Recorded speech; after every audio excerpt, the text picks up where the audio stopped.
고난과 역경은 우리 삶 속에서 자주 오면 안 좋잖아요. 그렇죠? 고난과 역경이 삶 속에 자주 오면 좋은 일이 아닙니다. 그런데 우리 삶에 불청객처럼 찾아옵니다. 고난과 역경을 반기는 사람은 없을 거예요. 그런데 이렇게 찾아오는 고난과 역경이 삶에 영향을 끼칩니다. 그 영향은 대부분 두 가지 결과로 나타날 거예요. 하나는 좌절입니다. 그리고 또 하나는 성장입니다. 좌절이냐 성장이냐, 고난과 역경을 보내고 난 이후의 시간이 좌절이냐 성장이냐는 그 시기, 그 고난의 시기를 어떻게 보내느냐에 따라서 달라지게 되죠. 그렇기 때문에 그 시간은 매우 중요합니다. 그래서 그 고난의 시간에, 그 시간에 누구를 만나는지에 따라서 정말 많은 것들이 달라지게 됩니다. 누구를 만나느냐에 따라서 영향을 받기 때문이죠. 우리의 삶은 영향을 주고받을 수밖에 없기 때문입니다. 오늘 우리가 읽은 이 짧은 성경 구절의 짧은 이야기에 바로 이 이야기, 누구를 만나느냐의 이 이야기가 담겨져 있습니다.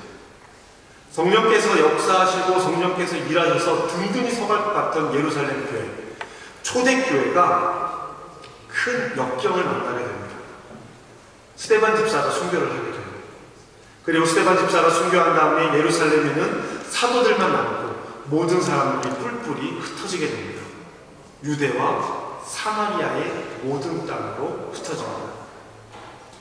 스데반 집사님의 순교에 살짝 등장하는 사람이 있습니다. 누구죠? 예, 사울입니다. 사도행전 7장에 스데반을 돌로 치는 사람들 곁에서 옷을 들어주고 있는 사람이 사울입니다. 그러던 사울이요, 옷 정도 들어주던 사울이 어떤 일인지 적극적으로 이 박해에 동참합니다. 옷을 지키던 사람이 공격하는 사람입니다. 그냥 공격도 아니고요, 가장 앞서서 공격하는 사람이 돼요. 복음이 사마리아와 에디오피아로 퍼져가는 동안 사울은 더 공격적인 박해자가 됩니다. 사도행전 9장 1절 말씀에 보면 살기 든든하다라고 표현이 되어 있습니다. 대제사장을 찾아가서 예수의 도를 따른 사람들을 잡아서 예루살렘으로 끌고 올 수 있는 권한을 나에게 주십시오. 이 문서를 나에게 써주세요 라고 요청합니다. 자신이 시키는 일을 하는 것이 아니라 스스로 찾아서 박해하는 일을 하는 거예요. 그러던 사울, 즉 바울이 오늘 말씀을 보면 안디옥 교회에 나타납니다. 정확히 말하면 요청을 받아서 오는 거예요. 만남에 데리고 와서, 성경 그렇게 표현하고 있는데요, 요청을 받아서 옵니다. 박해자가 아닌 교회를 돕는 사람이 돼서 나타납니다. 그 사이에 무슨 일이 있었던 걸까요? 사람 변하는 거 참 어렵다고 이야기합니다. 하지만 성경은 이렇게 변한 사람들의 이야기를 기록하고 있어요. 사도 바울뿐만이 아니라 예수님을 만나서 변한 사람들의 이야기가 성경에 담겨져 있는 것이죠. 바울은 다메섹으로 가는 길에 삶이 변합니다. 예수님을 믿는 사람들을 잡으러 가다가 예수 믿는 사람이 돼서 돌아와요. 아나니아를 만나서 예수님의 도를 배웁니다. 아나니아는 하나님께서 바울을 가르치라고 하신 말씀을 거절해요. 싫습니다. 저 사람이 어떤 사람인데 내가 저 사람을 돕습니까? 그러나 하나님께서는 아나니아에게 이방인들과 임금들과 이스라엘 자손에게 내 이름을 전하기 위해서 내가 선택한 그릇이다 라고 하나님께서 아나니아를 설득하세요.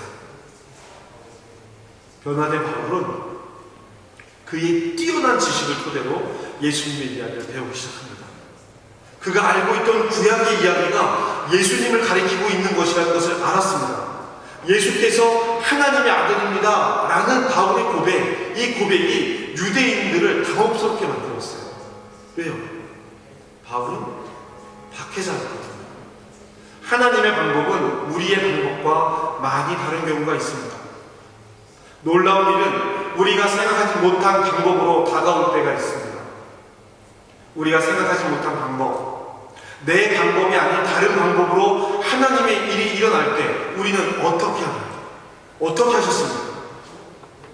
유대인들은요, 지금까지 하나님 말씀을 잘 따랐어요.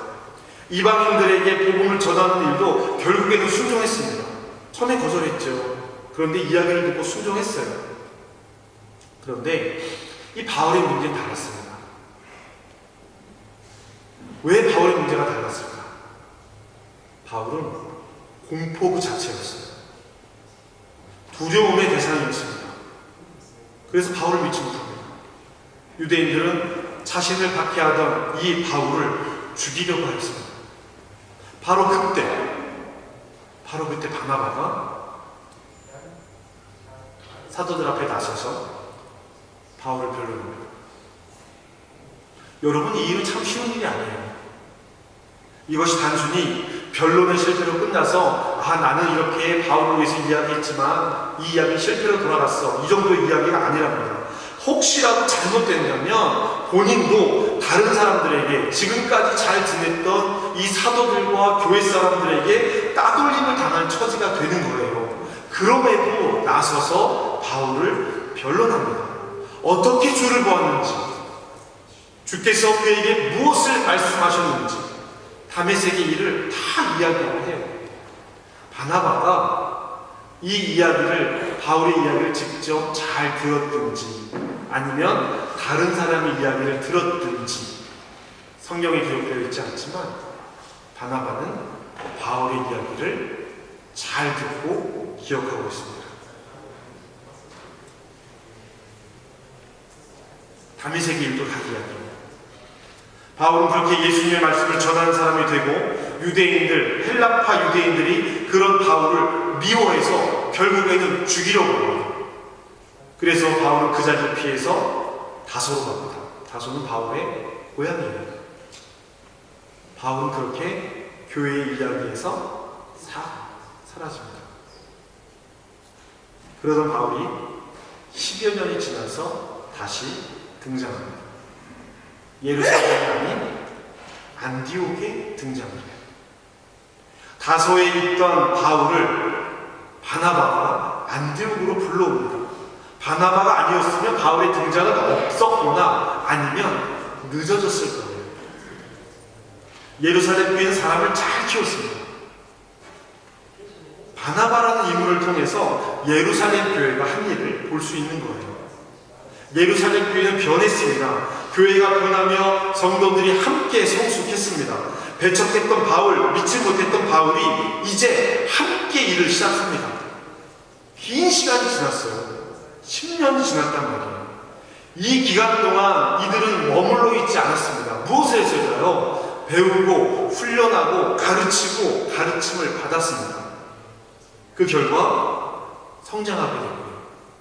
그리고 또 바나바는 바울을 잊지 않았어요. 10년이라는 시간 동안 다소에 있는 바울이 무엇을 하고 있는지 끊임없이 관심을 가지고 지켜보고 있었습니다. 계속 생각한 거예요. 그렇기 때문에 안디옥에 가서 사람들을 가르쳐야 되는데 이때 가장 적합한 사람으로 바나바가 딱 떠올린 사람이 누구예요? 바울입니다. 가서 데려오죠. 바울이 안디옥으로 와서 바나바와 함께 가르치기를 시작합니다. 1년을 가르쳤습니다. 1년을 큰 무리를 가르쳤습니다. 그리고 나서 그때서야 1년을 가르침을 받고 나서야 이들이 그리스도인이라는 이름을 받게 됩니다. 예수님의 사람이라고 이름을 받게 된 거예요. 이제 이들은 예수님의 사람이 된 겁니다. 바나바와 바울이 가르치고 나서 그들이 그리스도인이 된 거예요. 예수를 믿는 것과 예수의 사람이 되는 것은 다릅니다. 예수님을 다른 신처럼 믿는 것과 예수님의 사람이 되는 일은 아주 다른 일입니다. 예수의 복음을 받아들이고 교회를 이룬 안디옥 사람들이 이제 그리스도인이라 불리는 것의 차이입니다. 우리는 지금 그리스도인으로 살고 있습니다. 그러나 우리가 안디옥 교회 사람들처럼 그렇게 처음 그리스도인이라 불리는 그 사람들처럼 살고 있는지는 조금 더 깊게 생각해 봐야 합니다. 물론 우리는 그런 가능성, 잠재력을 가지고 있습니다. 예수를 믿고 교회를 이루고 있거든요. 바나바와 바울 모두가 세상에 등장해서 쓰임 받기까지는 10년이라는 시간이 걸렸습니다. 필요했습니다. 여러분, 시간이 필요해요. 이 시간이 지나고 나서 그들의 헌신이 안디옥 교회에서 두 사람이 협력하면서 가르쳤을 때 안디옥 교회는 그리스도인이라는 이름을 받게 된 것입니다. 성경에 기록되어 있는 두 사람의 성품을 보아 짐작하건대 무엇을 갖췄다는 말은 안 나와 있어요. 두 사람의 성품을 짐작하건대 바나바는 위로하고 따뜻하게 가르쳤을 겁니다. 바울은 엄격하고 바르게 가르쳤을 겁니다. 어떻게 보면 바울이 엄격하게 탁탁탁 가리키면 사람들이 막 상처받을 거 아니에요. 그럼 바나바가 가가지고 괜찮아 이러면서 위로했을 것 같아요. 지난주 우리가 나눈 말씀처럼 격려라는 것은 무조건 잘했다라고 이야기하는 것이 아닙니다. 그 마음을 위로하는 것과 가르치는 것은 분명히 차이가 있다는 거예요. 바울과 바나바의 역할이죠. 교회는 이 두 가지를 건강하게 살아야 해요. 위로만 있어서도 안 되고요. 가르침만 있어서도 안 될 거예요. 저는 한민교회가, 우리 교회가 이렇게 사람을 세우는 교회가 되기를 바랍니다. 사도행전 13장 1절 말씀을 보면 안디옥 교회의 선지자들과 교사들이 있으니 곧 바나바와 니게르라 하는 시므온과 구레네 사람 무기오와 분봉왕 헤롯의 적동생 마나엔 및 사울이라. 13장 1절에 있는 말씀입니다. 안디옥 교회는 정말 다양한 사람들로 모여 있습니다.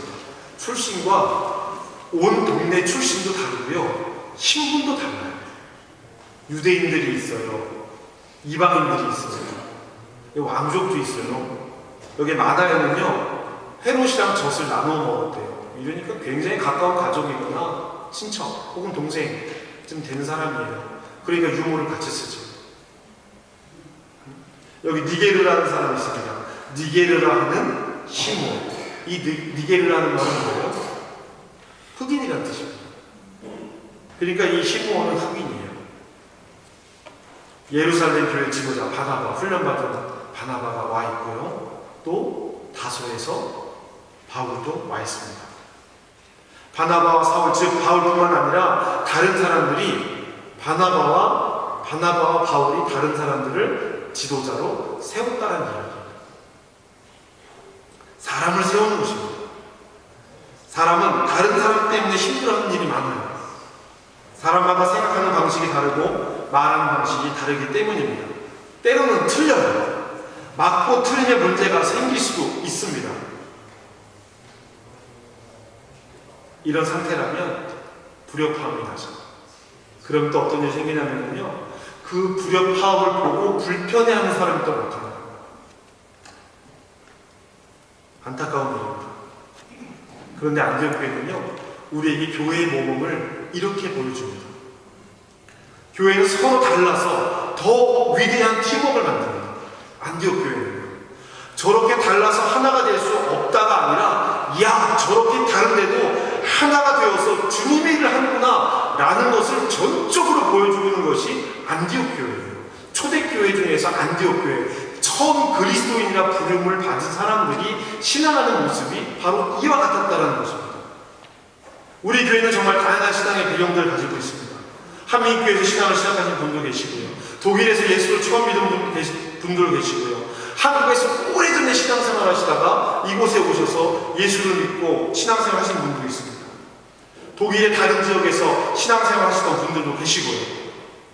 비교 대상이 있거나 비교 대상이 없거나 지금 우리는 이 교회를 통해서 함께 하나님의 일을 경험해야 합니다. 하나님의 뜻을 찾고 훈련받고 성장해야 합니다. 필요하다면 멈춰야 돼요. 다름을 통해서 더 많은 것을 보고 더 넓게 보는 것이 좋은 일입니다.